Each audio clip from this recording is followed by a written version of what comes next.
મહત્વના સમાચાર સામે આવી રહ્યા છે ખેડાથી, જ્યાં ખેડાના કપડવંજ શહેરમાં રાજકારણમાં ગરમાયું હોવાના દ્રશ્યો સામે આવ્યા છે।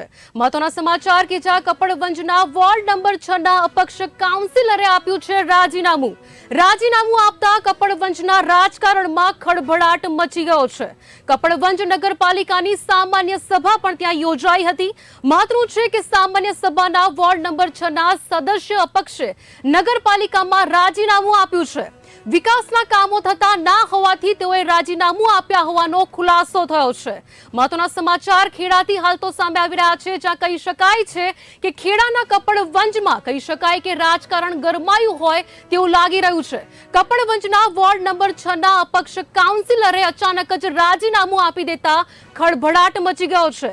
રાજીનામું આપતા કપડવંજના રાજકારણમાં કહી શકાય છે કે આ પ્રકારે ખળભળાટ મચ્યો છે, જ્યાં કપડવંજ નગરપાલિકાની સામાન્ય સભા ત્યાં યોજાઈ હતી। આ પ્રકારે કહી શકાય છે કે સામાન્ય સભાના વોર્ડ નંબર 6 ના સદસ્ય પક્ષે નગરપાલિકામાં રાજીનામું આપ્યું છે। વિકાસના કામો ન થતા હોવાથી તોય રાજીનામું આપ્યું હોવાનું સ્વીકાર્યું છે।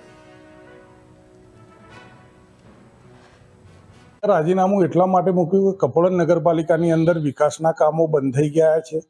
છેલ્લા 2.5 વર્ષથી કોઈ દરખાસ્ત કરી નથી સરકારમાં, એટલે આગળના જે કામો થશે એ કઈ રીતના થશે।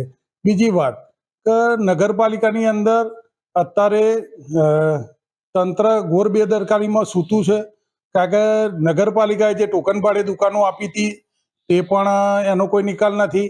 બીજા નંબરમાં 13 કરોડના ખર્ચે ટ્રીટમેન્ટ પ્લાન્ટ બનાવ્યો છે, એસટીપી પ્લાન્ટ સુએજ ફાર્મમાં, એ પણ ચાલુ હાલતમાં નથી। 8 પમ્પિંગ સ્ટેશનો ચાલુ હાલતમાં નથી। કર્મચારીઓનો પગાર નથી થતો। બધા ઘણા કારણો છે। અત્યારે બધા કારણો દર્શાવવા જઈશું તો 2-3 કલાક થશે। એટલે આ રાજીનામું આપવાનું કારણ આ જ છે કે ભાઈ વિકાસના કામો થતા નથી।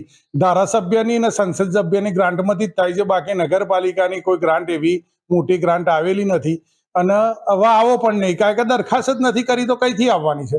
એટલા માટે થઈને અમે રાજીનામું આપ્યું છે, કારણ કે પબ્લિકની અંદર આપણે જઈએ એટલે પબ્લિકનું કામ થવા જોઈએ, જે થતા નથી, એટલા માટે થઈને રાજીનામું આપેલ છે।